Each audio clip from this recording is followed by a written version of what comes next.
Hello दोस्तों, Rana classes में आपका स्वागत है। तो आज मैं आपको latest competitive exam outlook job update बताऊंगा। तो इस वीडियो को शुरू से अंत तक देखें। पसंद आने पर लाइक्स नए लोग सब्सक्राइब करना ना भूलें। तो आज शुरू करते हैं। 50 बाद भले न रहे नौकरी, 60 पार के लिए खुले रास्ते। तो 50 साल की उम्र पार कर चुके सरकारी मुलाजिम दशहत में हैं। उन्होंने बताया है कि कामकाज की समीक्षा होगी, ढंग से काम नहीं कर रहे तो नौकरी से हटा दिए जाएंगे। इसके लिए विभागों में कमेटियां बनी हैं। पुलिस विभाग की ऐसी ही कमेटी पर बवाल मचा हुआ। दूसरी तरफ उन सरकारी सेवकों को दोबारा नौकरी पर रखने का रास्ता खुल गया जो सेवा से विधिवत रिटायर हो चुके हैं, घर बैठकर पेंशन ले रहे हैं। बेशक इनकी बहाली संविदा पर होगी, अस्थायी बहाली होने के बाद ये फिर से घर में बैठ जाएंगे। सामान्य प्रशासन विभाग ने एक दिन पहले पुलिस सहित सभी विभागों के अध्यक्ष एवं प्रमंडल के आयुक्तों को पत्र लिखा। इनमें उनसे कहा गया कि वे अपने विभाग में रिक्त प्रशाखा पदाधिकारी के पदों की सूचना भेजें ताकि उन्हें अवकाश प्राप्त कर चुके प्रशाखा पदाधिकारियों के जरिए भरा जा सके। रिक्तियों का मिलने के बाद अखबारों में विज्ञापन निकाला जाएगा। आरक्षण रोस्टर की रेंज जैसी औपचारिकताएं पूरी होगी। प्रमंडलीय स्तर की रिक्तियों के लिए आयुक्त और मुख्यालय के लिए विभागीय प्रधान अपनी सिफारिश भेजेंगे। दोबारा सेवा में आने के लिए कर्मियों के लिए यह जरूरी होगा कि सेवा काल में उन पर कोई भी आरोप नहीं लगा। चरित्र भी साफ सुथरा है। क्यों पड़ी जरूरत? प्रशाखा पदाधिकारी पद पर नई नियुक्ति नहीं हो रही क्योंकि प्रोन्नति का मामला पटना हाई कोर्ट की सुनवाई के लिए लंबित है। पिछली सुनवाई अप्रैल 2019 में हुई थी। कोर्ट के आदेश पर ही विभिन्न विभागों की प्रोन्नति समिति की बैठक नहीं हो रही। दूसरी तरफ इस पद पर काम कर रहे लोग 60 की उम्र पार करने के बाद अपने आप सेवा मुक्त हो रहे हैं। इसके लिए चलते मुख्यालय से लेकर जिला स्तर कार्यालयों में प्रशाखा पदाधिकारी की भारी कमी हो गई। इसमें कामकाज भी प्रभावित हो रहा है। तो इसके बारे में मैं यही कहूँ क्योंकि इससे मैं भी संबंधित हूँ। क्योंकि 2019 में जब आई थी तो प्रोन्नति समिति में मेरा भी गया था। और मैं अपना थोड़ा सा जो, क्योंकि बहुत सारे लोग नए हैं जो मुझे नहीं जानते होंगे, तो मैं सचिवालय सहायक के पद पर कार्यरत हूँ। और ये बताने की बहुत सारे लोग जानते भी हैं, बताने की ज़रूरत है क्योंकि ज़्यादातर जो यूट्यूब देखते हैं वो यूट्यूबर को यही समझते हैं कि या तो स्टूडेंट हैं या तो कोई कोचिंग वाले हैं, या यही दो समझते हैं जनरली, या तैयारी करते हैं। तो मैं ये दोनों में नहीं, ना तो मैं किसी कोचिंग से संबंधित हूँ ना मैं स्टूडेंट हूँ, क्योंकि ऑलरेडी मैं सर्विस कर रहा हूँ सचिवालय सहायक पर, और उससे भी पहले किया हूँ। और बताने का कारण है कि लोग ऑफिस में भी लगातार फ़ोन करते रहते हैं। उनको लगता है कि ये कोई स्टूडेंट ही या कोई कोचिंग वाला ही है, तो उससे काफ़ी परेशानी होती है। साइलेंट रखना पड़ता है, कारण कि अगर मैं साइलेंट नहीं रखूँगा तो पूरे ऑफिस में परेशानी बढ़ जाएगी। तो मैं आप लोगों से नम्र निवेदन है कि आप लोग कम से कम ऑफिस जो टाइम है 10 बजे से 5 बजे तक, उसमें संभव हो तो ना करें, क्योंकि परेशानी उससे काफ़ी बढ़ जाती है। और बहुत सारे लोग कहते भी हैं ऑफिस में कि आपके फ़ोन आ रहे हैं, आप रिसीव नहीं कर रहे हैं, या मैं व्यस्त हूँ फिर भी आ रहे हैं कॉल। तो आप लोग थोड़ा सा समझे, और बताने का मेरा पर्पस यही था। और बहुत सारे लोग मुझसे, जब एक उदाहरण देना चाहता हूँ कि जब बिहार दरोगा मेंस और ईएसआई का रिजल्ट आया कट ऑफ के बारे में, तो बहुत सारे लोगों ने मुझसे ये पूछा कि आपका कितना नंबर आ रहा है। बीएसएससी हद तो तब है जब बीएसएससी इंटर लेवल में भी मुझसे पूछा कि आपके कितने नंबर आ रहे हैं, आप बताइए। तो मैं आप लोगों को कर दूँ, मैं ये सब ना तो मैं कभी बिहार दरोगा का फॉर्म भर पाया, ना ही ईएसआई ना बीएसएससी। मैं ऑलरेडी 9 में ही 4200 ग्रेड पर था।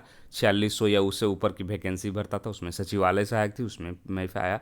और अभी जो है कभी कभी देता हूँ यूपीएस पीसीएस देता हूँ, या जेपीएससी या बीपीएससी ही कभी कभी देता हूँ। जब थोड़ी बहुत पढ़ता हूँ देता हूँ, कभी नहीं भी देता हूँ। तो मतलब यही है कि आप लोग हैं जो कि थोड़ा सा फ़ोन्स को कम करें। और दूसरा ये इसमें बताने का मतलब, इससे मैं संबंधित हूँ। और उम्मीद है कि जो मेरे सब्सक्राइबर है वो बहुत, जो लोग नहीं जानते होंगे वो जान गए होंगे।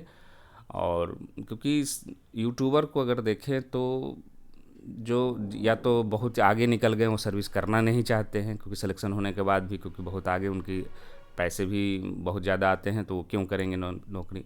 तो यूट्यूबर नौकरी वाले, खासकर सर्विस वालों की संख्या काफ़ी कम है। मानकर चला जाए परसेंटेज में 10% हो गए, 90% यूट्यूबर या तो कोचिंग चलाते हैं या तो स्टूडेंट हैं।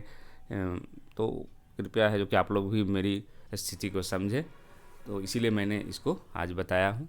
उसके बाद आते हैं दूसरा, उर्दू अनुवादक की परीक्षा में शामिल होंगे 14,000 परीक्षार्थी।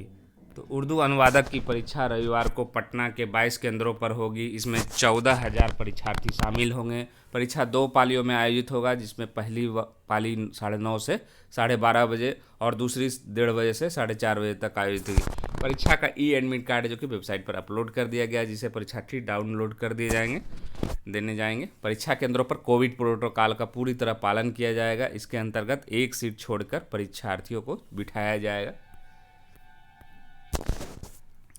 बीईओ के 309 पदों का परिणाम घोषित, शीर्ष 3 में 2 बेटियां। तो उत्तर प्रदेश लोक सेवा आयोग ने खंड शिक्षा अधिकारी बीईओ मुख्य परीक्षा 2019 का परिणाम है जो कि घोषित कर दिया है। बीईओ के सभी रिक्त 309 पदों पर अभ्यर्थियों को अंतिम रूप से चयनित घोषित किया गया है। मेरिट में शीर्ष 3 स्थानों में 2 पर बेटियों का कब्जा रहा। वहीं कुल है जो कि 309 में से 70 पदों पर है जो कि महिला अभ्यर्थियों का चयन हुआ। बीईओ की मुख्य परीक्षा पिछले साल 6 दिसंबर को आयोजित की गई थी, जिसमें 4182 अभ्यर्थी शामिल हुए थे। परीक्षा परिणाम आयोग की वेबसाइट एवं सूचना बोर्ड पर भी उपलब्ध है।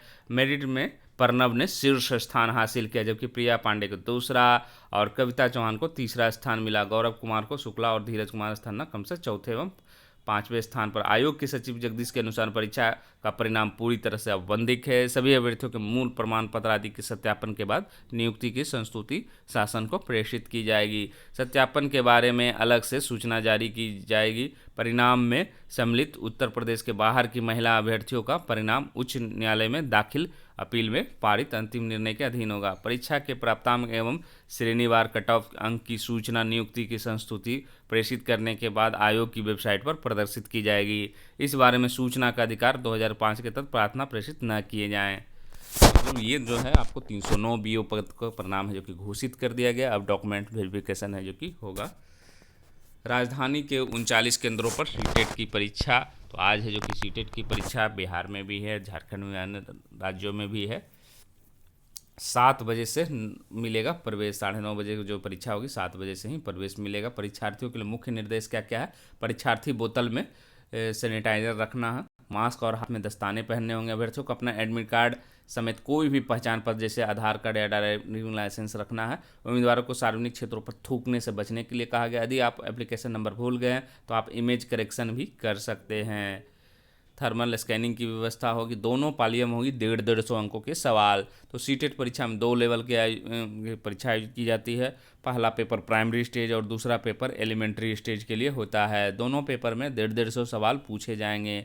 इनमें मल्टीपल चॉइस होंगे। अगर अभ्यर्थी कक्षा 1 से 8 तक पढ़ाना चाहता है तो उसे दोनों पेपरों में शामिल होना होगा। जबकि यदि अभ्यर्थी ने कक्षा 1 से 5 तक पढ़ाने के लिए आवेदन किया है तो उसे पेपर 1 की परीक्षा देनी होगी। पेपर 1 में 5 सेक्शन होते हैं, वहीं पेपर 2 में 4 सेक्शन होते हैं। अभ्यर्थियों को पेपर 2 में मैथ, साइंस और सोशल स्टडी एक विषय चुनना होता है। परीक्षा पास करने के लिए अभ्यर्थियों को कम से कम 60% अंक लाना होगा। तो ये आज परीक्षा है और बिहार में तो है लगभग है जो कि 4.76 लाख है जो कि अभ्यर्थी है जो कि परीक्षा देंगे। और झारखंड में जो कि रांची में ही सिर्फ है जो कि 40,000 है जो कि अभ्यर्थी परीक्षा में शामिल होंगे। उसके बाद आते हैं राज्य में 1016 प्रयोगशाला सहायकों की बहाली शीघ्र। तो राज्य के इंजीनियरिंग और पॉलिटेक्निक कॉलेजों के लिए शीघ्र ही 1016 प्रयोगशाला सहायकों की नियुक्ति होगी। विज्ञान एवं प्रौद्योगिकी विभाग ने तकनीकी सेवा आयोग के माध्यम से अभ्यर्थियों का चयन कराने का निर्णय लिया है। इसके लिए पदों पर रोस्टर विभाग तैयार कर रहा है। उम्मीद है कि शीघ्र नियुक्ति के लिए आवेदन लिए जाएंगे।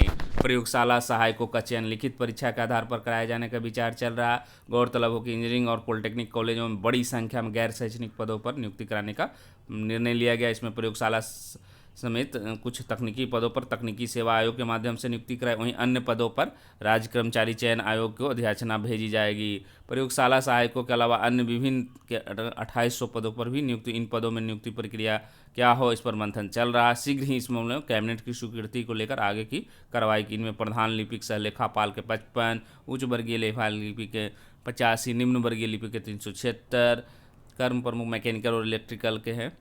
कर्मशाला अनुदेशक के 1200, सहायक पुस्तकालयध्यक्ष के 46, पुस्तकालयध्यक्ष के 41, ड्राफ्ट्समैन के 82, डाटा एंट्री ऑपरेटर के 50, निजी सहायक के 38, विद्युत आपूर्ति पर्यवेक्षक के 35, कार्यालय परिचारी के 400 आदि पद होंगे। आयुष डॉक्टरों की काउंसलिंग फरवरी के दूसरे सप्ताह में। तो स्वास्थ्य विभाग आयुष डॉक्टरों को है जो कि नियुक्ति के लिए जो कि फरवरी के दूसरे सप्ताह में काउंसलिंग की प्रक्रिया शुरू कर सकता है। 3270 पदों पर नियुक्ति के लिए आयुर्वेद, होम्योपैथी एवं यूनानी चिकित्सकों से आवेदन लिए गए हैं। बिहार तकनीकी सेवा चयन आयोग ने नियुक्ति की प्रक्रिया शुरू कर दी है। फरवरी में 2020 में पटना उच्च न्यायालय ने स्वास्थ्य विभाग को 9 महीने के अंदर आयुष चिकित्सकों की स्थायी नियुक्ति का आदेश दिया था। अक्टूबर 2020 में आवेदन आमंत्रित किए गए थे। करीब 12,000 आवेदन आए हैं। आयुर्वेद, होम्योपैथी और यूनानी डॉक्टर को 50, 30, 20 के अनुपात में नियुक्ति होनी है। एक एक आयुर्वेदक 2-2 पदों पर चिकित्सा पदाधिकारी और आयुष फिजिशियन के लिए आवेदन किया। ऐसे में कोई पद रिक्त न रह जाए, इसके लिए काउंसलिंग के समय आवेदकों से प्राथमिकता की जानकारी ली जाएगी। तो ये खबर अच्छी है कि आपकी काउंसलिंग फरवरी के दूसरे सप्ताह से शुरू हो जाएगी। तो इसी के साथ धन्यवाद।